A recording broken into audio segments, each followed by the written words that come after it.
Okay everyone, and welcome back to the channel, where today we're going to be looking at Nils Fjellstrom, drummer, known for Aeon and Dark Funeral, to name a few. We all know, we've all heard of Nils, and I'm sure you've seen a lot of the instruction videos that he does with Martin Jovanovic. I think I'm saying that properly as well, probably not. If you haven't heard of Nils, he's probably one of the most advanced technical speed players in the world at the moment. And again, this is a DRUMCAM I haven't watched, so I'm very, very excited to watch it.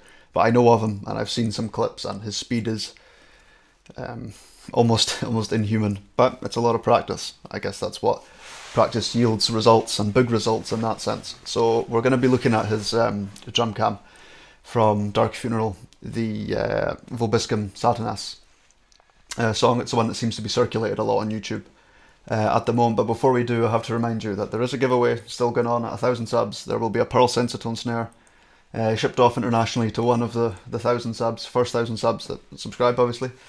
Doesn't matter where you are in the world, international, local, it doesn't matter. The snare will be sent on 1,000 subs. I'll do a video on 1,000 subs, and then the video after that will have the results in it and the winner of the giveaway. So I'm not going to talk anymore, and let's just go straight into Nils, because I'm very, very excited.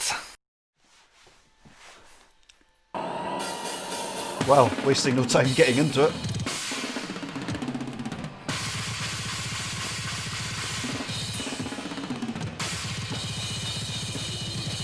Right, okay. Okay, skank beat. I can deal with this, this is okay.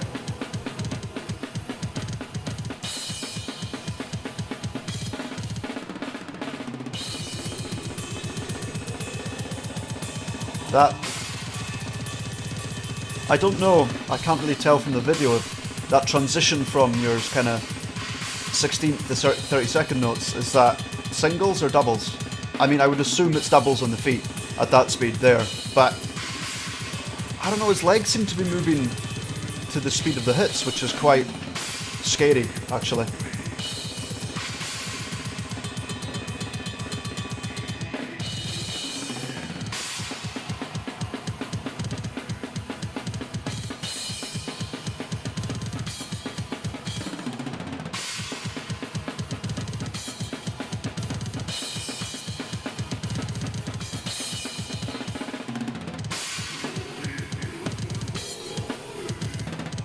Oh, that's nice.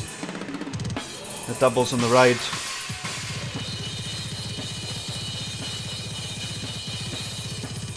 No push-pull technique on the ride either. It's just pivot with the fingers.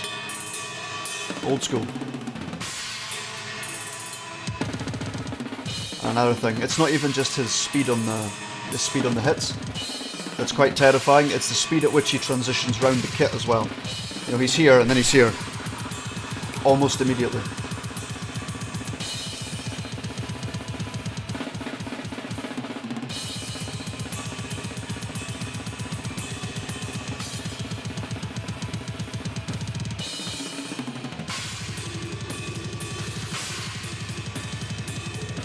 I sometimes have that problem as well. I'm not sure if you noticed, but there was kind of like a miss trigger on a few of the hits there. The bass kind of got a bit at that speed.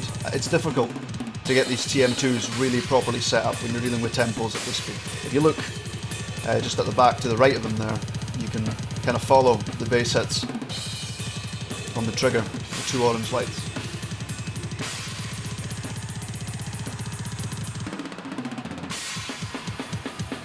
I'm quite surprised he doesn't wrist blast either. There's quite a few drummers at this sort of speed that tend to blast with the wrist like this instead of finger blasting. What the hell was that?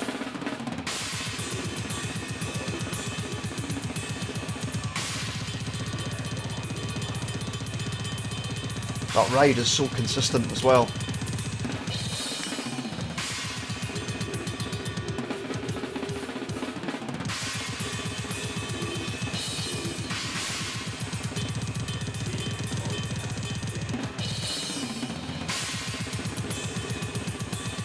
I mean, that must be absolutely exhausting. There is no realm in which this doesn't hurt your body. There's no scenario in which it doesn't hurt. You'll notice when he goes into the fast double sections, his whole body comes over, you know, kind of to fight that tension that he'll be getting.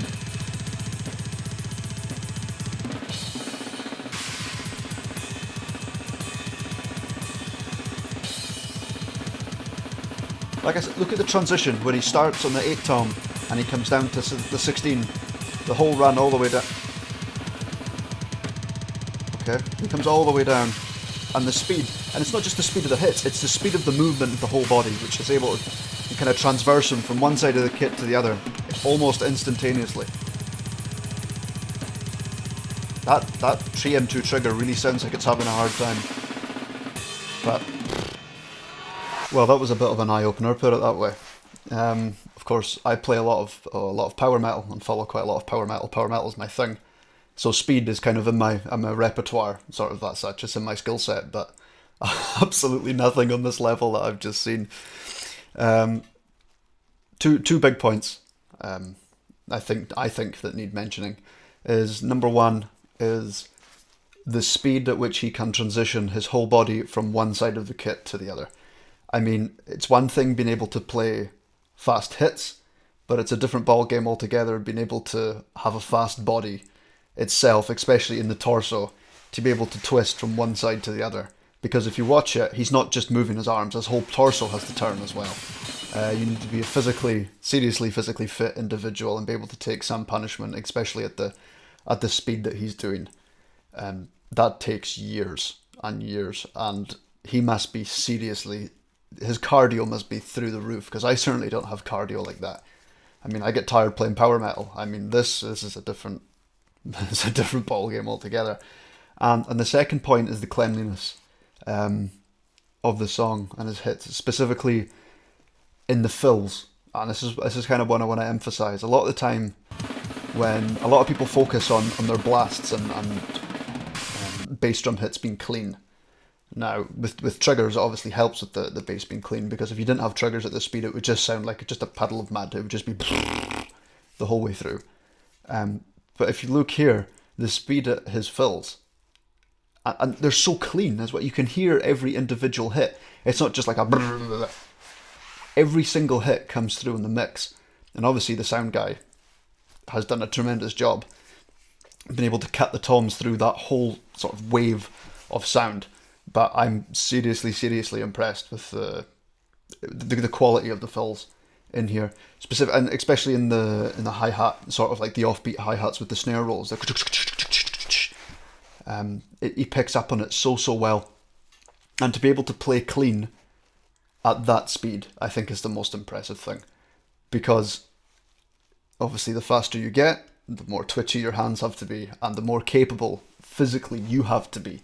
It's not just a case of how well your drumming skill set is in genre of music like this. It's how physically fit you are as well to be able to cope with the pressures that this music demands. And I think Nils is considerably up the ladder in that respect. So I've seriously enjoyed watching that, and that's been an eye-opener for me. Perhaps I should go and get physically fit, which is never ever going to happen under any circumstances. I can't think of anything worse than going to the gym, to be honest. But different horses for courses, I suppose. So let's where do we go from here? What's the next one? How far down the rabbit hole do we need to go now that we've experienced this? Is there anything faster and heavier than this? Let me know in the comments, and we'll certainly go and check it out. So that's been Nils, and I also stream quite a lot on Twitch now. I've got quite a few interviews lined up with some famous and not so famous drummers.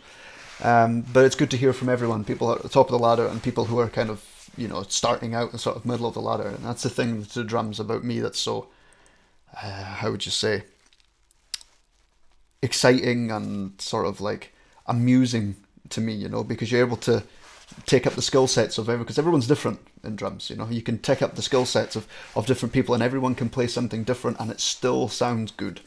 And that's the big thing for me. It's an expressive instrument. And that's clearly what we've seen in most of the videos so far, and it's a great learning experience for everyone to get a taste of different genres. So until next time, stay safe, and we'll see you around.